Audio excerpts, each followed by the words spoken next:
kajian kita dari membaca kitab Khul Aqidataka Minal Kitab wa Sunnah.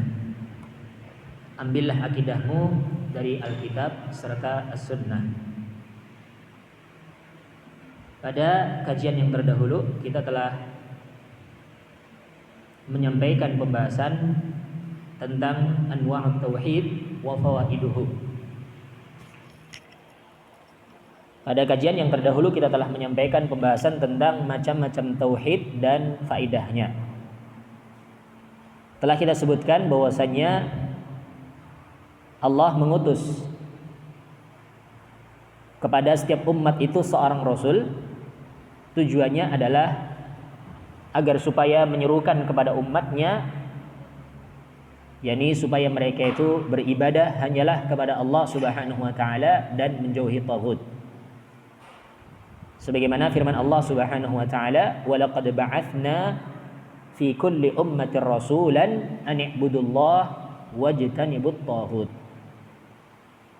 Dan sungguh kami telah mengutus pada setiap umat seorang rasul agar supaya rasul tersebut menyerukan kepada umatnya an i'budullah. Hendaklah kalian beribadah kepada Allah wajtanibut taghut, dan jauhilah taghut. Apa itu taghut? Taghut, Syekh Muhammad bin Jamil Zainu menjelaskan, asy-syaitan ad-da'i ila ibadati ghairillah. Taghut itu adalah para syaitan yang menyeru untuk beribadah kepada selain Allah. Dan syaitan itu ada kalanya itu dari jenis manusia, ada kalanya dari jenis jin. Sebagaimana ayat yang kita hafal di akhir surat An-Nas ya. Bagaimana ayatnya? Minal jinnati wan nas. Kita berlindung kepada Allah Subhanahu wa taala dari godaan syaitan. Baik itu syaitan dari bangsa jin maupun syaitan dari bangsa manusia. Dari ayat ini kita tahu bahwasanya ternyata syaitan itu bukan sebagaimana yang kita bayangkan kuntilanak yang bergentayangan.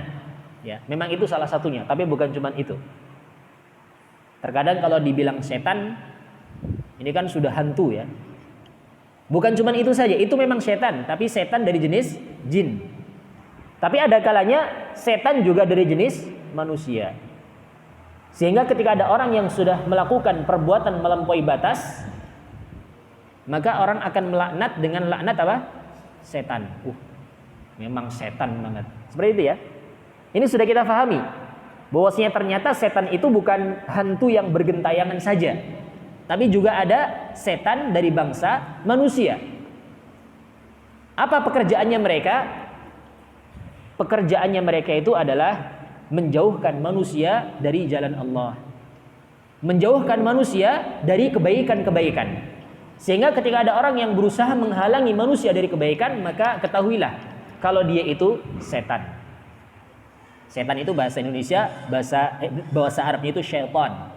Dengan huruf shinnya, shin yang tebal, lebih kuatnya syaitan. Ya. Bahasa Indonesianya setan. Dan setan ini lambang kejelekan ya. Sehingga hendaklah seorang hindarkan untuk menggunakan kata setan kecuali dalam kejelekan. Karena sekarang banyak orang yang menyalahgunakan kata setan untuk sesuatu yang wah. Semisal contoh bakso setan, cakar setan, sering dengar ya? Ya. Maksudnya saking pedesnya, tapi nggak sepantasnya. Karena setan itu gangguan ya, sementara pedes kan disukai. Sehingga jangan gunakan kata-kata yang jelek untuk sesuatu yang baik. Makanan baik atau tidak? Baik ya, bakso baik, cakar baik, banyak mengandung gizi ya. Tapi kalau dinisbahkan kepada setan ini ya kurang tepat lah. Cari kata yang lain. Mungkin bisa dikatakan cakar bedek mungkin. Itu masih dimaklumi ya. Tapi kalau dikatakan cakar setan, bakso setan, dan seterusnya ini nggak pantas. Karena setan itu adalah ungkapan untuk menunjukkan suatu kejelekan. Sehingga ketika ada sesuatu yang mengganggu dikatakan setan. Cuman setan tadi ada dua jenis ya. Setan dari bangsa jin, yakni hantu-hantu yang mungkin sering kita dengar beritanya, meskipun itu nggak tahu betul ataukah tidak. Tapi ya memang mungkin ada. Cuman orang yang bisa melihat hantu itu adanya orang-orang yang memang bisa diganggu oleh hantu, oleh setan-setan tadi dari bangsa jin. Orang yang bisa melihat jin, karena jin itu pada asalnya adalah makhluk halus. Ya. Yang Allah katakan, innahum yarawnakum min haitsu la tarawnahum. Mereka itu bisa melihat kalian dari sisi yang kalian tidak bisa melihat mereka. Ini asal bangsa jin itu adalah makhluk halus, maksudnya nggak bisa kita lihat. Sehingga kalau ada orang mengaku bisa melihat jin, berarti dia sendiri itu pun diganggu jin. Karena pada aslinya jin itu nggak bisa menampakkan diri kecuali orang-orang yang memang diganggu. Bisa jadi diganggu karena memang dia ada kerjasama dengan jin, ataukah mungkin diganggu karena memang ya ada orang yang menyalahi dia. Maksudnya ada orang yang memang mengganggu dia. Mungkin ada orang ketiga ya. Orang itu datang ke dukun, minta agar supaya si fulan ini diganggu. Ini bisa jadi seperti itu. Tapi pada asalnya setan dari bangsa jin itu nggak bisa kita lihat. Kalau kita bisa melihat berarti dalam diri kita itu ada gangguan. Maka segera dilakukan terapi. Segera dilakukan pengobatan karena kita itu sedang diganggu oleh jin. Jangan merasa bangga. Sebagian orang itu kan bangga ya kalau bisa melihat jin yang sekarang diistilahkan dengan indigo. Ini sebenarnya bukan kelebihan, tapi ini kekurangan. Karena dia sedang diganggu jin, akhirnya dia pun bisa melihat jin. Enggak enak orang yang bisa melihat jin. Karena nanti dia akan ketakutan sendiri dalam keadaan orang sedang merasa tenang. Mungkin masuk di warung makan ya. Kalau warung makan itu pakai pesugihan, biasanya itu kan ada jin yang menaburi sesuatu di makanan. Dia mau makan akhirnya enggak nikmat melihat ini ada jin ini di depan saya. Orang lain tak santai-santai saja karena enggak melihat. Karena dia gangguan, dia pun bisa melihat apa? Jin-jin, setan-setan dari bangsa jin tadi yang mengganggu. Mau ke sana enggak berani karena melihat jin. Beda hanya kalau orang yang merdeka tanpa gangguan, kan bebas kemana-mana, enggak diganggu. Sehingga indigo itu bukan kelebihan, tapi justru indigo itu adalah merupakan kekurangan, merupakan penyakit yang itu merupakan gangguan jin sehingga dia bisa melihat jin. Kembali kepada permasalahan taghut tadi, taghut itu adalah asyaitan ad-da'i ila ibadati ghairillah. Taghut itu adalah syaitan yang menyeru kepada peribadatan kepada selain Allah. Dan syaitan itu ada kalanya dari bangsa jin tadi, ada kalanya dari bangsa manusia. Yang jelas segala sesuatu yang mengganggu itu adalah setan. Mengganggu dari kebaikan maksudnya, maka dia adalah setan. Ada kalanya dari bangsa jin, ada kalanya dari bangsa manusia. Sekarang kita masuk di pembahasan tauhid yang pertama, yaitu tauhid ar-rububiyah. Ma huwa tauhidur rabb? Apa itu tauhidur rabb? Jawabannya adalah tauhidur rabb ataukah tauhiduhu bi af'alihi. Mentauhidkan Allah Subhanahu wa taala, ya berarti kan definisi tauhid rububiyah itu adalah mentauhidkan Allah, mengesakan Allah dalam perbuatannya. Semisal contoh kal khalqi. Allah itu zat yang maha pencipta. Wat tadbir, Allah itu zat yang maha pengatur alam semesta dan yang selainnya dari perbuatan Allah Subhanahu wa taala. Seorang muslim wajib untuk meyakini bahwasanya Allah adalah satu-satunya zat yang maha pencipta. Allah adalah satu-satunya zat yang maha pengatur. Allah adalah satu-satunya zat yang maha pemberi rezeki. Seorang muslim harus yakin. Akan tetapi keyakinan Allah itu zat yang maha pencipta, Allah itu zat yang maha pengatur belum cukup seorang dikatakan muslim. Karena ternyata orang musyrikin Quraisy saja dahulu yang Rasul diutus kepada mereka ini, ternyata mereka juga meyakini Allah itu zat yang maha pencipta, Allah zat yang maha pengatur. Bahkan iblis alaihi la'natullah. Siapa itu iblis? Iblis itu adalah nenek moyangnya syaitan-syaitan yang jahat dari bangsa Jin. Kalau nenek moyangnya manusia siapa? Adam alaihi salatu wassalam. Kakek moyangnya manusia adalah Adam dan Hawa alaihi salatu wassalam. Nenek moyangnya syaitan-syaitan yang jahat dari bangsa jin adalah iblis. Dulu Allah itu menciptakan malaikat dari cahaya. Setelah itu Allah menciptakan jin dari api. Yang pertama diciptakan itu adalah iblis itu. Namanya iblis. Setelah itu baru Allah ciptakan siapa? Adam alaihi salatu wassalam dari saripatinya tanah yang ada di seluruh penjuru bumi. Diambil saripatinya, diciptakanlah Adam.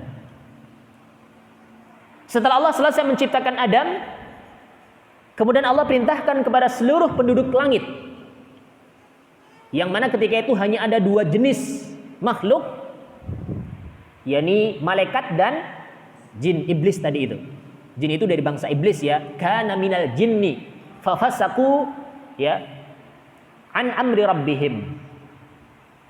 yakni iblis itu termasuk dari bangsa jin yang mereka fasik, mereka durhaka dengan perintah Rabbnya. Setelah Allah ciptakan Adam, kemudian Allah perintahkan kepada seluruh penduduk langit, usjudu li Adama, sujudlah kalian kepada Adam. Fasajadu, mereka semua sujud, illa iblis, kecuali iblis yang enggak mau bersujud. Aba wastakbara wa kana minal kafirin, dan yakni iblis itu enggan dan sombong, dan dia termasuk dari kalangan orang-orang kafir. Maka setelah itu Allah bertanya kepada iblis, apa alasan kok kamu enggak mau sujud kepada Adam ketika aku perintahkan kau bersujud? Allah bertanya, ma mana'aka alla tasjuda idh amartuk.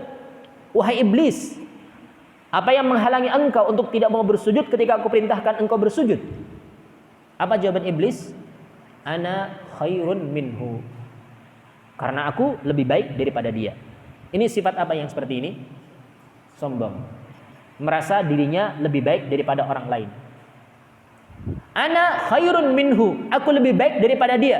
Khalaqtani min nar wa khalaqtahu min tin, karena engkau ciptakan aku dari api dan engkau ciptakan dia, yakni Adam, dari tanah. Ini kesombongan, menganggap dirinya lebih baik. Maka setelah itu Allah pun usir iblis dari surga karena pembangkangannya terhadap Allah, karena kesombongannya tidak mau melaksanakan perintahnya Allah. Yang menjadi pelajaran di sini, perhatikan, ternyata iblis mengakui dengan perkataannya, ana khairun minhu khalaqtani min nar wa khalaqtahu min tin. Aku lebih baik daripada dia karena engkau ciptakan aku dari api. Ini pengakuan siapa? Iblis. Iblis mengaku yang menciptakan dirinya adalah siapa? Allah. Yang menciptakan manusia adalah siapa? Allah. Ini pengakuan iblis. Ternyata iblis mengakui rububiyatullah. Iblis mengakui Allah itu zat yang maha pencipta, zat yang maha pengatur. Cuman bedanya itu iblis gak mau beribadah kepada Allah, sombong dengan perintahnya Allah, gak mau melaksanakan perintahnya Allah, sehingga inilah yang membedakan. Jadi bukan tauhid rububiyahnya ya. Kalau tauhid rububiyah orang kafir pun percaya, iblis pun bahkan percaya. Tapi yang membedakan adalah tauhid yang kedua, yaitu tauhid al-uluhiyah. Seorang muslim selain harus memiliki tauhid rububiyah, dia yakin bahwasanya Allah itu zat yang maha pencipta, Allah itu adalah zat yang maha pengatur alam semesta ini, Allah zat yang maha pemberi rizki. Maka dia harus yakin kalau Allah adalah satu-satunya zat yang berhak untuk disembah, satu-satunya zat yang berhak untuk diibadahi. Inilah tauhid uluhiyah. Inilah yang membedakan antara seorang muslim dengan kafir. Kalau berbicara keyakinan terhadap Allah, bahwasanya Allah maha pencipta, maha pengatur, ya, kita sama dengan orang-orang musyrikin Quraisy. Kita sama bahkan dengan orang Nasrani sekalipun. Mereka juga punya Tuhan yang mereka katakan dengan Tuhan Allah ya. Maksudnya adalah Allah. Tapi di sisi lain kita memurnikan Allah dalam persembahan, dalam peribadatan kita. Kemudian mereka menyekutukan Allah, menganggap Allah punya anak, dan seterusnya dari hal-hal yang kita ketahui. Ini bedanya antara kita dengan mereka itu adalah dalam tauhid al-uluhiyah. Mengesahkan Allah dalam uluhiyah maksudnya adalah meyakini bahwasanya Allah itu adalah satu-satunya zat yang berhak untuk disembah, satu-satunya zat yang berhak untuk diibadahi. Ini tauhid yang kedua. Adapun tauhid yang ketiga adalah tauhid al-asma was sifat. Bagi yang bawa kitab bisa dibuka kitabnya halaman yang ke-8 di kitab aslinya ya, kitab yang berbahasa Arab. Enggak tahu yang terjemahan. Mungkin ada sedikit perbedaan. Soal yang ke-9, ma huwa tauhidu sifatillahi wa asma'ihi? Apa itu tauhid asma wa sifat? Ya. Jawabannya adalah huwa itsbatu ma wasafallahu bihi nafsahu fi kitabihi aw wasafahu rasuluhu fi ahadithihi as-sahihah 'alal haqiqah bila ta'wilin wala tafwidin wala tamthilin wala ta'tilin. Tauhid asma wa sifat itu adalah menetapkan apa yang Allah sifatkan untuk dirinya dalam kitabnya dan apa yang Rasulnya Shallallahu Alaihi Wasallam sifatkan untuk Allah dalam hadis-hadis yang sahih sesuai dengan hakikatnya. Jadi seorang Muslim itu harus meyakini Allah itu punya nama-nama dan juga sifat-sifat yang berada di atas puncak kemuliaan, sehingga disebut dengan Asmaul Husna. Asma itu nama, Husna itu baik. Maksudnya ya, puncak kebaikan. Asmaul Husna yakni nama-nama yang berada di atas puncak kemuliaan, puncak kebaikan. Itulah yang disebut dengan Asmaul Husna, dan Allah itu memiliki 99 nama. Dalam hadis dikatakan inna lillahi tis'an wa tis'una isman faman ahsaha dakhalal jannah atau kama qala sallallahu alaihi wasallam. Sesungguhnya Allah itu memiliki 99 nama. Faman ahsaha, barang siapa yang bisa mengihsanya, bisa menjaganya. Ihsa itu bukan cuma sekedar hafal ya. Bukan cuma sekedar hafal nama-namanya secara urut ya. Tapi dia faham dengan maknanya, kemudian dia terapkan di dalam kehidupannya. Sehingga dia gunakan nama-nama itu dalam keadaan-keadaan tertentu. Ya, Allah itu punya nama ya, huwallahul ladzi la ilaha illa huwar rahmanur rahim, al-malikul quddusus salamul mu'minul muhaiminul azizul jabbar. Ini kan nama-nama ya. Sampai ada 99. Tapi bukan cuma sekedar, sekali lagi bukan cuma sekedar hafal nama-namanya, tapi harus paham dengan masing-masing dari makna nama itu, kemudian dia berusaha untuk menjaganya, menerapkan dalam kehidupannya. Misalkan kalau dia tahu Allah itu punya nama huwallahul ladzi la ilaha illahu, dialah Allah zat yang tiada sesembahan yang berhak disembah selain dia. Konsekuensinya apa? Mentauhidkan Allah dalam seluruh peribadatan, mengikhlaskan ibadah hanyalah untuk Allah semata. Ar-Rahman, Allah juga punya nama Ar-Rahman, zat yang maha pemurah, dzur rahmatil wasi'ah. Allah itu memiliki rahmat yang sangat luas, mencakup seluruh makhluknya. Ar-Rahim, Allah itu zat yang maha pengasih. Rahmatnya Allah itu sampai kepada orang-orang yang beriman berupa petunjuk, taufik, sehingga mereka itu semangat di dalam kebaikan-kebaikan. Ini kasih sayang Allah yang ada dalam makna Ar-Rahim. Ada juga nama Al-Fattah, Ar-Razzaq, Al-Qahhar, Al-Wahhab, dan seterusnya dari nama-nama yang ada. Maka seorang harus tahu maknanya, kemudian dia menerapkan dalam kehidupan.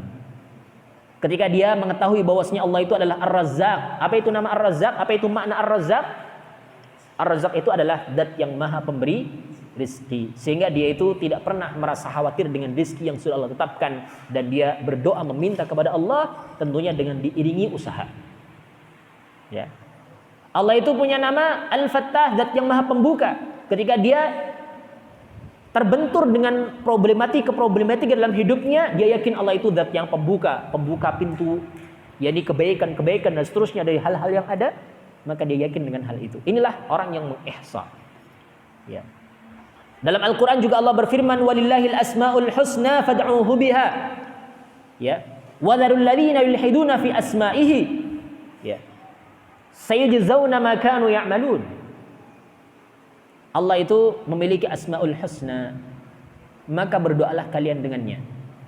Berdoa dengan menyebut asmaul husna. Ketika kita minta rahmat dari Allah, sebutkan nama ya Rahman, ya Rahim, irhamna. Ketika kita meminta rizki, ya Razzaq, urzuqna. Wahai Zat yang pemberi rizki, berikanlah rizki kepada kami, dan seterusnya. Seperti itu ya. Ini penerapan. Ya. Ini definisi tauhid asma wa sifat ya. Seorang muslim selain dia yang pertama harus meyakini akan rububiyatullah. Jadi meyakini bahwasanya Allah itu adalah Zat yang maha pencipta, Zat yang maha pengatur, Zat yang maha pemberi rezeki. Kemudian yang kedua, seorang muslim harus mengetahui tauhid uluhiyah. Meyakini bahwasanya Allah adalah satu-satunya Zat yang berhak untuk disembah, satu-satunya Zat yang berhak untuk diibadahi. Kemudian yang ketiga, seorang muslim harus meyakini tauhid asma wa sifat. Allah itu punya nama-nama dan juga sifat-sifat yang berada di atas puncak kemuliaan. Ya. Jadi dengan menetapkan apa yang Allah sifatkan untuk dirinya dalam kitabnya Al-Quran maupun Rasulullah SAW sifatkan untuk Allah dalam hadis-hadis yang sahih sesuai dengan hakikatnya. Bila takwil, dengan tanpa melakukan takwil. Takwil itu adalah memalingkan satu makna ke makna yang lain. Wala tafwid, tidak pula melakukan penyerahan begitu saja dengan tanpa mengetahui maknanya. Wala tamthil, dengan tanpa melakukan tamthil, yakni mempermisalkan antara sifatnya Allah dengan sifatnya makhluk, tidak boleh. Wala ta'til, dan juga tidak boleh melakukan ta'til, melakukan penolakan terhadap sifat-sifat tersebut. Ketika Allah sudah menetapkan untuk dirinya sifat itu, maka tidak boleh kita menolaknya. Semisal contoh ya, Allah punya sifat istawa, kalistiwa. Istiwa itu kalau di banyak terjemahan ini dikatakan bersemayam. Tapi sebenarnya bukan itu. Istiwa itu dalam makna yang sahih adalah ala wartafa'a. Artinya itu adalah tinggi dan berada di atas. Allah itu punya sifat istiwa, yakni ala wartafa'a. Allah itu tinggi dan berada di atas. Wan nuzul, Allah juga punya sifat nuzul. Dalam hadis yang sahih dikatakan bahwasanya Allah itu turun ke langit dunia. Ya, di sepertiga malam terakhir. Wal yad, dan juga Allah punya tangan. Ini juga harus kita yakini, Allah itu punya tangan. Wa ghairiha, dan juga yang selainnya dari sifat-sifat Allah yang sudah Allah tetapkan di dalam Al-Quran, sudah Rasul tetapkan dalam hadis-hadis yang sahih. Tentunya mimma yaliqu bikamalihi, sesuai dengan apa yang pantas bagi kesempurnaannya Allah. Sehingga kalau kita berbicara masalah sifat Allah, ingat firman Allah, laisa kamitslihi syai'un wa huwas samiul basir, dari surat Asy-Syura. Allah berfirman, tidak ada sesuatu pun yang semisal dengan Allah. Tidak ada sesuatu pun yang sama dengan Allah, dan Dia, yakni Allah, Maha mendengar lagi Maha melihat. Ini juga termasuk dari sifat Allah yang harus kita yakini. Allah itu punya sifat as-sami'. Apa tadi artinya as-sami'? Zat yang Maha mendengar. Allah juga punya sifat al-basir. Apa itu al-basir? Zat yang Maha melihat. Sekarang kita tanya, bukankah makhluk juga mendengar dan melihat? Iya atau tidak? Kita melihat atau tidak? Melihat. Kita mendengar atau tidak? Mendengar. Sekarang pertanyaannya, apakah sama penglihatan kita dengan penglihatan Allah? Tentunya tidak sama. Mungkin penamaan bisa sama, tapi hakikatnya tentunya berbeda. Sama dengan tadi, Allah itu istawa 'alal 'arsy. Dalam surat itu, surat apa? Surat Thaha ya. Allah berfirman, ya Ar-Rahmanu 'alal 'arsy istawa. Ar-Rahman itu beristiwa di atas 'arsy. Istiwa tadi adalah ala wartafa'a ya, tinggi dan berada di atas. Ayatnya jelas tadi. Dalam doa sujud kita juga di sana ada bentuk penetapan kalau Allah itu maha tinggi ya. Apa yang kita baca ketika sujud? Doanya apa? Subhana rabbiyal a'la. Artinya apa? Maha suci Rabbku yang maha tinggi. Tinggi berarti di mana? Di atas ya, bukan di mana-mana. Sehingga kalau ditanya aina Allah, di mana Allah, maka kita katakan istawa 'alal 'arsy. Beristiwa di atas 'arsy. Istiwa itu apa? Ala wartafa'a, tinggi dan berada di atas. Kok kenapa kita harus seperti itu? Sementara di ayat itu dikatakan, ya, fahuwa ma'akum aynama kuntum, dan dia yakni Allah bersama kalian di mana saja kalian berada. Ada ayat yang seperti itu, ya. Ma yakunu min najwa thalathatin illa huwa rabi'uhum wala khamsatin illa huwa sadisuhum wala adna min dhalika wala akthara illa huwa ma'hum aynama kanu. Ya. Tidaklah ada dua orang yang berbisik, tidaklah ada tiga orang yang berbisik kecuali Allah yang keempatnya. Tidaklah ada 5 orang yang berbisik kecuali Allah yang keenamnya. Dan tidak kurang dari itu dan tidak lebih dari itu kecuali wa huwa ma'hum aina ma kanu. Allah bersama mereka di mana saja mereka berada. Ini ayatnya seperti itu, ya. Allah bersama mereka di mana saja mereka berada. Ini maksud ma'iyatullah. Kebersamaan Allah di dalam ayat tersebut maksudnya itu adalah kebersamaan dalam hal pendengarannya. Karena kaitannya tadi kan bisikan. Pendengarannya dan juga ilmunya Allah meliputi kita di mana saja kita berada.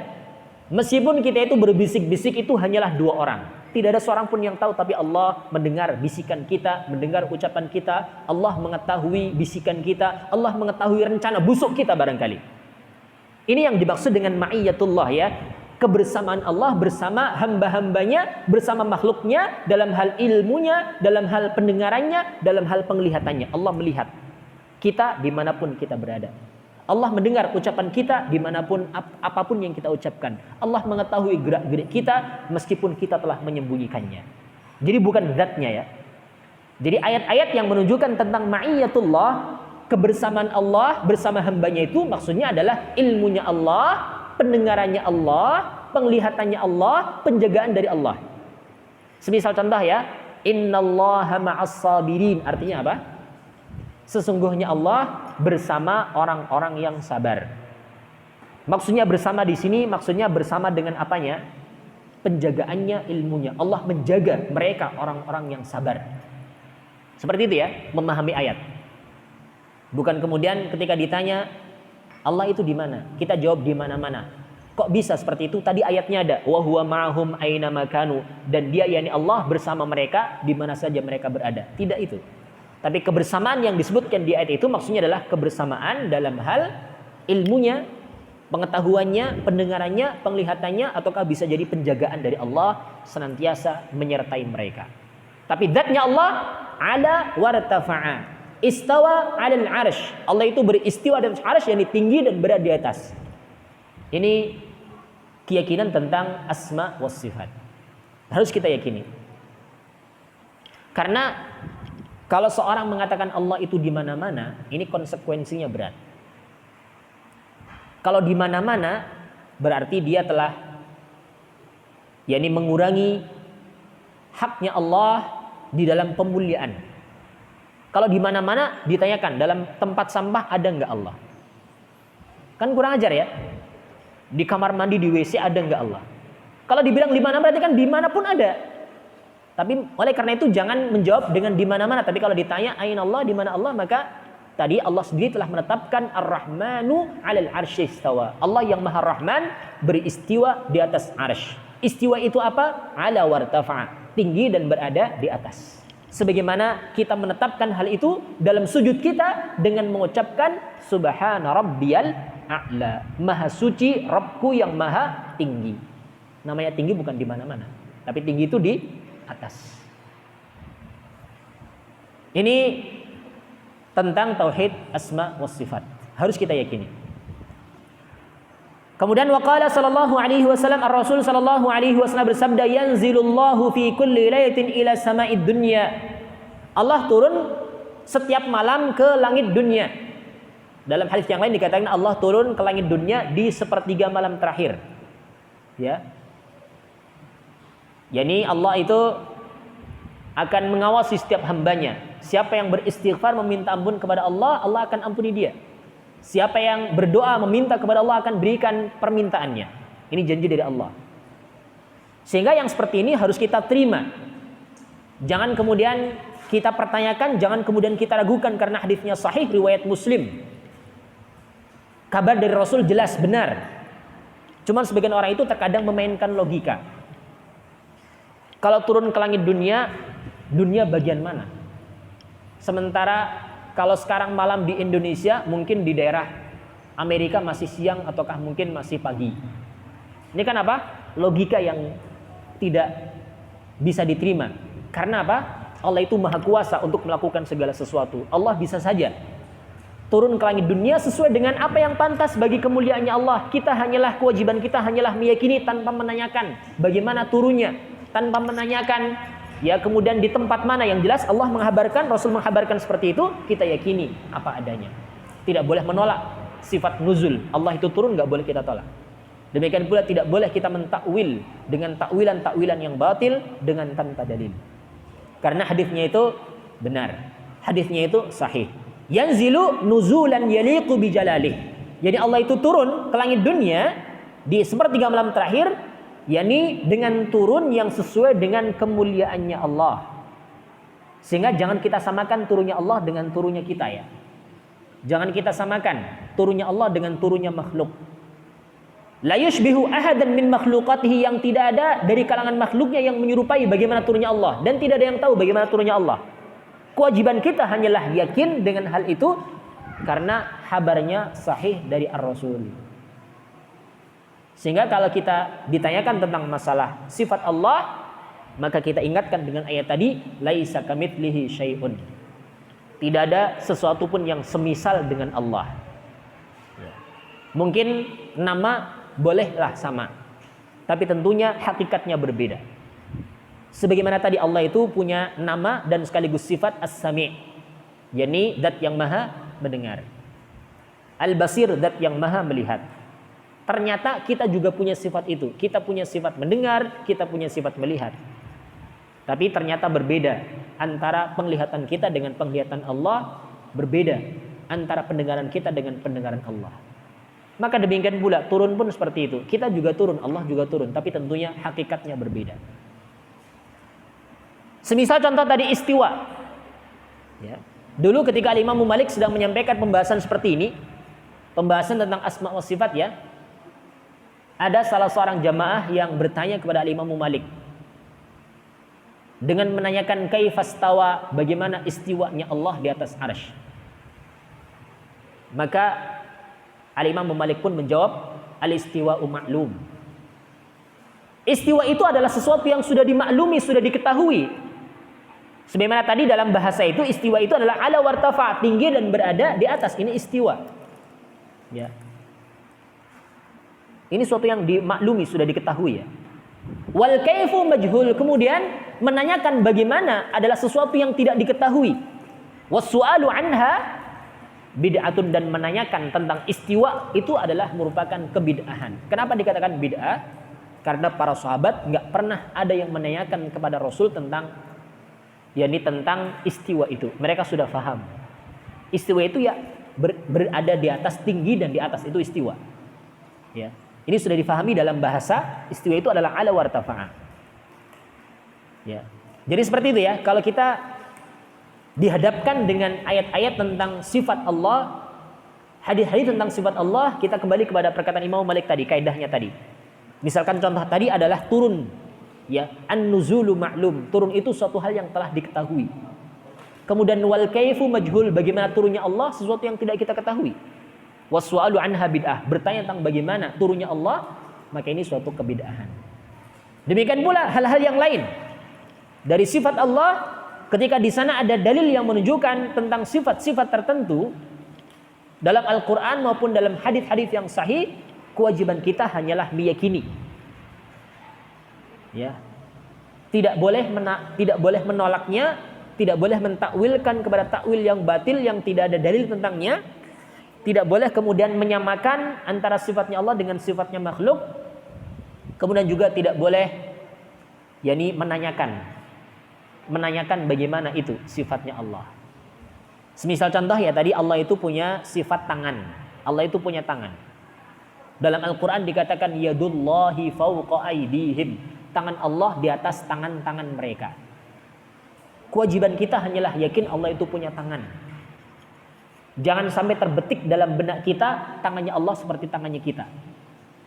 Berbeda ya. Sekali lagi, laisa kamitslihi syai'.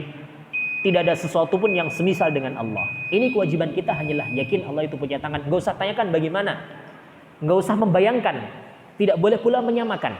Karena sekali lagi, tidak ada sesuatu pun yang semisal dengan Allah. Inilah tauhid asma was sifat. Ada 3 ya. Rububiyah, meyakini bahwasanya Allah itu zat yang maha pencipta, zat yang maha pengatur. Yang kedua adalah uluhiyah, meyakini bahwasanya Allah adalah satu-satunya zat yang berhak untuk diibadahi, berhak untuk disembah. Yang ketiga, kita harus meyakini asma wa sifat. Allah itu punya nama-nama dan sifat-sifat yang berada di atas puncak kemuliaan. Ini barangkali pembahasan kita. Sebelum kita tutup, barangkali ada pertanyaan, silahkan. Waalaikumsalam warahmatullahi wabarakatuh.